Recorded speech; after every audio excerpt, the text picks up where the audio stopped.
বাড়িতে কই এসে আজকে পানি উঠছে, মাছ ধরবো, জালটা দাও।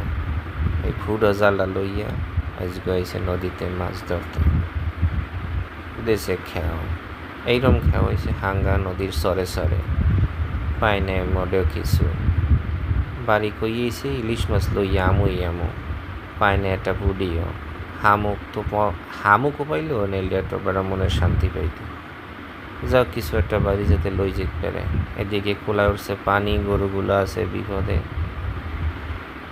নিরিবিলি একটু যে খাবে সরাইয়া তাও করতে আসে না। ওই যে বুড়া বুড়া দেখছেন না, গরুর মালিক আল্লাহ। এদিকে তো মানুষ ফটোশ্যুট করতে আইছে রাস্তার পাশে। সিনিয়াটা মোটামুটি ভালোই আল্লাহ আজকে, চারপাশে শুধু পানি আর পানি। গরুগুলো বিরক্ত হয়ে গেছে পানির কারণে। যাই বাড়ি যাই।